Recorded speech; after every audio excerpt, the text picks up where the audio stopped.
es Ana, muchos lo conoceréis. Lo siento, es que si no, no me oyen. Vamos a orar porque va a exponer también la palabra. Señor y Padre, muchas gracias por la vida de Ana, gracias por tu palabra, sobre todo, y te pedimos que tú estés con ella, le des básicamente tu palabra y que podamos recibirla bien en nuestros corazones. Que sea un impacto que cambie algo ahí dentro, que haga una chispa que nos acerque a ti, Señor. En el nombre del Señor Jesús. Amén.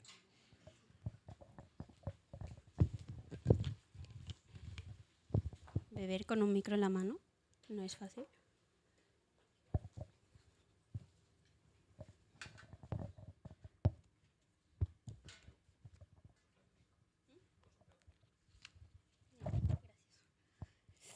Pues, como decía Isaac, yo soy Ana y yo me he criado toda la vida en la iglesia. De hecho, mi padre era pastor cuando yo nací y creo que podría contar con mis dedos, a lo mejor los de los pies también, los domingos de mi vida, tengo 28 años, que no he ido a la iglesia.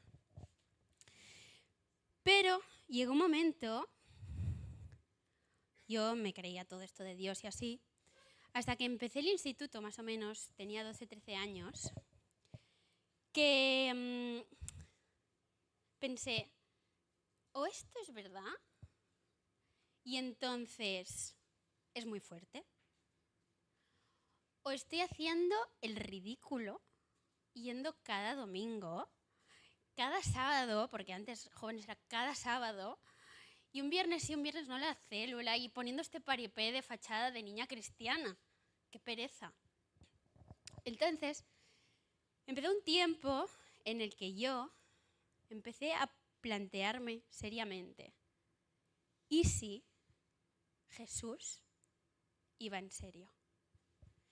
Y bueno, mi rebelión era más intelectual, porque yo físicamente no doy para mucho, pero yo venía a la iglesia ya con distancia y con escepticismo. A ver qué me cuentan. Y a veces en la iglesia decimos cosas muy fuertes y yo con esa distancia que estaba cogiendo pensaba, me iba a bajar las gafas, pero no llevo las gafas hoy. ¿Te das cuenta de lo que estás diciendo? Y es que en la iglesia y en la Biblia me presentaban a un Dios que era un Dios creador de todo, un Dios que todo lo puede y que cuando crea al ser humano le crea de una manera especial y quiere que sean sus socios con él. Y le dice a los seres humanos que se multipliquen y tengan dominio, sean mayordomos con él del resto de la creación. Y el ser humano tenía la opción de hacer las cosas como Dios manda, de verdad, o intentar dominar como ellos les daba la gana. Y, spoiler, le hacen la buti a Dios y dicen, yo lo puedo hacer mejor. Apártate que ya gobierno yo. No salió muy bien la cosa. Drama tras drama, tragedia tras tragedia. El ser humano la va liando cada vez más. Nos pensamos que la humanidad va mejor, ¿no? Porque pensamos que somos mejores que la gente que vivía en los tiempos de los romanos. Lo siento, no es así. Hasta que llega un punto de la historia que a mí en la iglesia siempre me presentaban como si fuera un cataclismo, como un terremoto, me lo imaginaba yo, en el que Dios dice, hasta aquí. Y la Biblia dice que Dios mismo, ese Dios que había creado todo, se hace un bebé. No sé si habéis cogido un recién nacido, pero es vulnerable y frágil. Ese Dios se hace un bebé y vive una vida perfecta, sin mancha, bajo el dominio de Dios. Y es que llega un punto de su vida que decide dejar que le arresten porque tenían miedo de él y que lo clavaran en una cruz. Y de nuevo, esta es una de las cosas que pensaba, pero esto es muy fuerte. Imagínate que te clavan con clavos de hierro a una cruz. Y lo hizo para que todo lo que nosotros habíamos hecho mal ahora y antes, desde el principio, fuera pagado y Él tomara el castigo que nos correspondía a nosotros. Y ese Dios, cuando yo realmente me presenté a los pies de la cruz, imaginándomelo todo de verdad, como si Jesús fuera en serio, ese Dios me rompió y me sigue rompiendo a día de hoy. Y quiero trasladarte esa pregunta que yo me hice y que me sigo haciendo hoy. ¿Y si Jesús iba en serio? Porque Jesús o estaba loco o era Dios hecho hombre. Y no hay punto medio. Así que, con esto, abrimos el Evangelio que nos cuenta la historia de Jesús. Y Jesús vive 33 años en la tierra. Está 30 de esos 33 años pues haciendo su vida, yo qué sé, formándose, estudiando, orando, siendo santo. Y en el momento que él empieza su ministerio público, que llamamos, que él empieza a hablar y empieza a proclamar, lo primero que Jesús dice, y esto a mí me sorprende, es... voy a beber agua, que me seco. Lo primero que Jesús dice es, el reino de Dios se ha acercado. Arrepiéntete. No sé qué piensas, pero yo pienso que muy buen marketing no tenía Jesús, porque esa frase es un poco extraña. Arrepiéntete, el reino de Dios se ha acercado. ¿Qué quería decir Jesús con el que el reino de Dios se había acercado? No tenemos que entender reino como un dominio, un territorio con fronteras, sino más bien se refería al dominio que estaba bajo un rey. Y eso lo pueden conformar personas, no necesariamente un territorio. El dominio, el gobierno de Dios está a tu alcance. No tienes que gobernar tú ni dejar que te gobiernen cosas externas que en realidad piensas que te hacen libre, pero solo te esclavizan. El reino de Dios, el gobierno de Dios está a tu alcance y puedes escoger que te gobierne. Así que con esa frase tan aparentemente extraña, Jesús está exponiendo: hay algo que te gobierna y no es Dios. Y eso era cierto en aquel momento y es cierto para mí y es cierto para ti hoy. Y dejamos que muchas cosas nos gobiernen, a veces de una manera como pasiva, ¿no? Pensamos, no, yo soy el dueño de mi vida. Pero miro a mi alrededor y miro en mi propia vida y hay un montón de cosas que me gobiernan. A lo mejor me gobiernan mis emociones y me siento a la merced de lo que el mundo me haga sentir. Yo soy una víctima, como si flotara como un virus por el aire, de lo que me pueda pasar. A lo mejor, y esto es extraño, me gobierna un objeto así de grande. Estamos todos como zombies dejando la vida pasar. A lo mejor te gobiernan tus hijos, a los que deberías educar, pero dejas que te gobiernen ellos a ti. A lo mejor te gobierna la comida. Estás todo el día pensando qué vendrá después. Quiero comer menos, quiero comer más. A lo mejor te gobierna tu estatus y cómo te perciben las personas a tu alrededor. O tu apariencia. Lo guapo que estás, el culo que tienes, el gran trabajo que tienes. A lo mejor te gobierna tu horario, porque está llenísimo y vas corriendo de un sitio a otro. Jesús dice, hay algo que te gobierna. He traído el gobierno de Dios para que dejes que Él sea el que te gobierna. Y Jesús no solamente dice, se ha acercado el reino de Dios. Jesús se presenta como el rey de este reino. Y vive una vida cómo se vive en el reino de Dios, en la que la mayor ley es ama al Señor tu Dios con todo tu corazón, con todas tus fuerzas, con toda tu mente, y al prójimo, a la persona que está en tu momento, a tu lado en cualquier momento, como a ti mismo.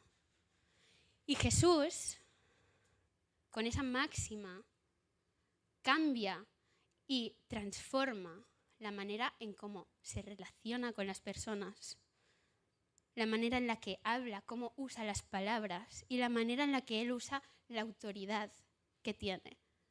Transforma las relaciones porque le da igual estar con el sumo sacerdote, con Pilato o con una prostituta. Él dice que viene a servir y no a ser servido. Dios hecho hombre viene a servirte, no a ser servido.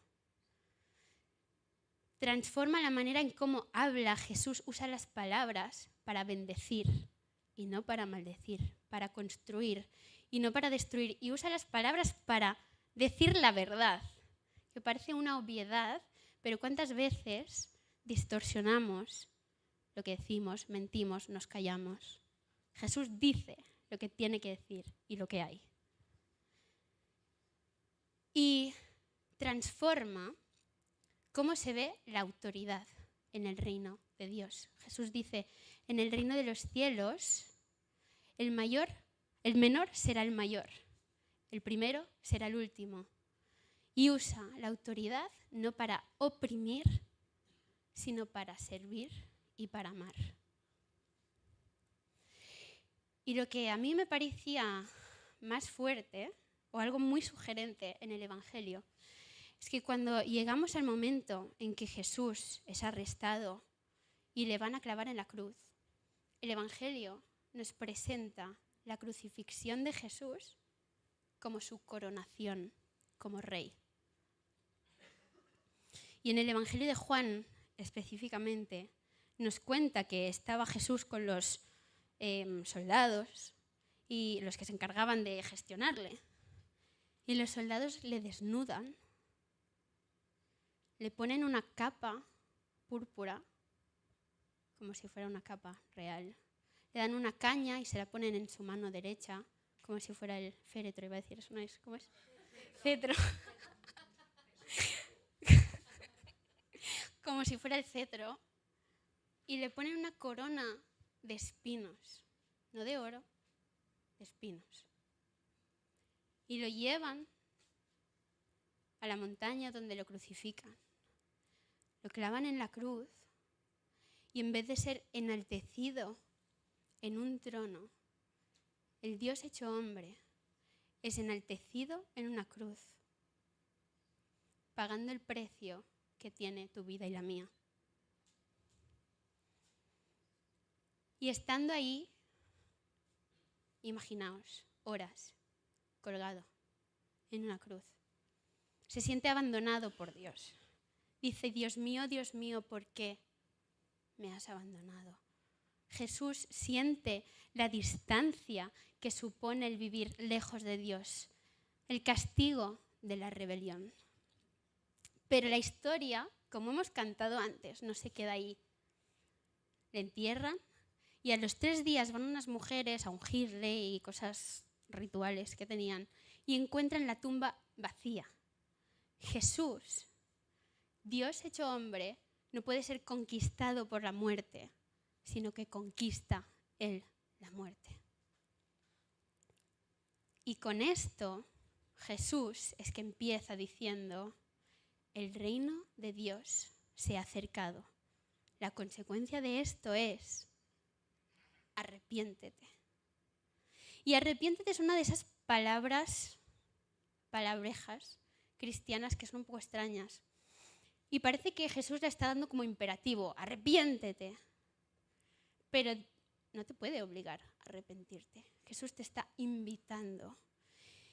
Y en la Biblia vemos que el arrepentimiento significa que cambias tu trayectoria de vida.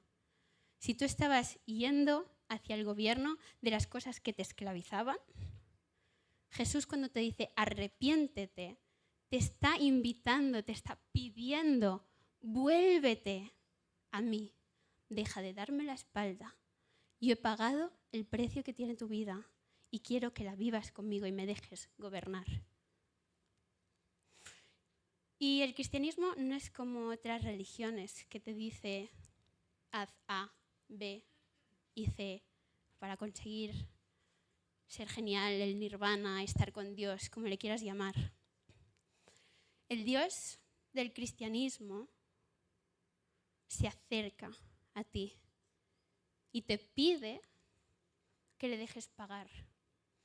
Y hace unas semanas estaba tomando algo con una amiga y cuando llegó el momento de pagar, dije, ya invito yo.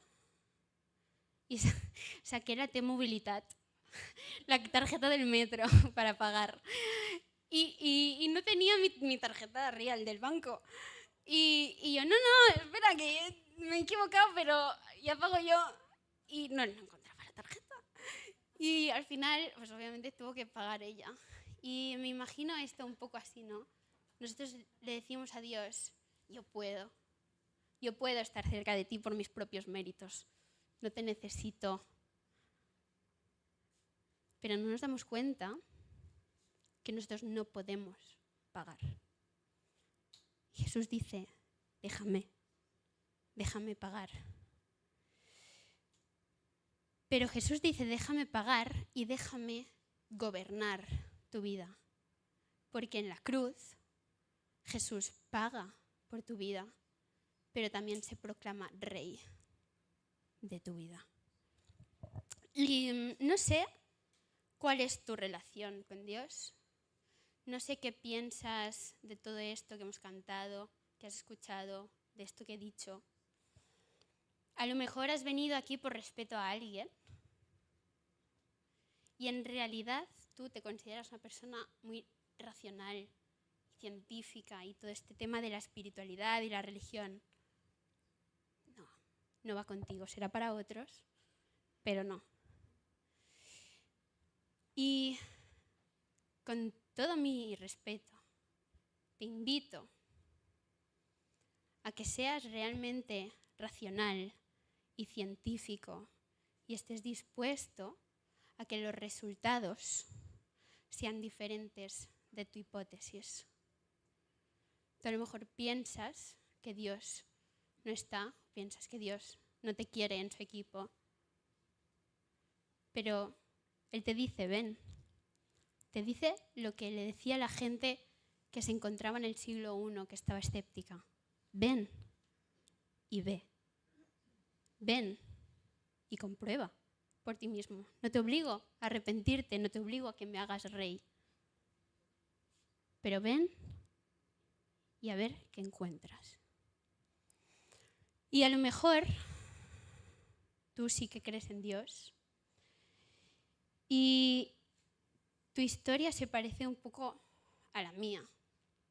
Y es que muchas veces quiero dejarle a Dios que pague, ya me da bien, no tengo tarjeta, pero no quiero que me gobierne.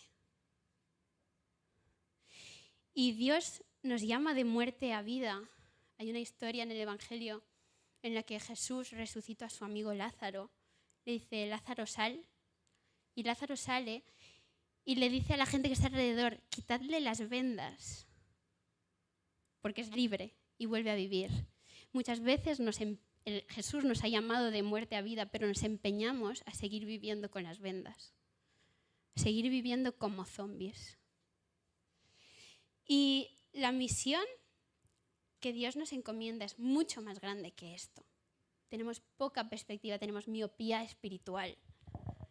Porque Jesús, después de resucitar, asciende y vuelve al cielo, pero nos deja el Espíritu Santo a los que le seguimos. La presencia personal de Dios en nosotros. Y nos da una misión.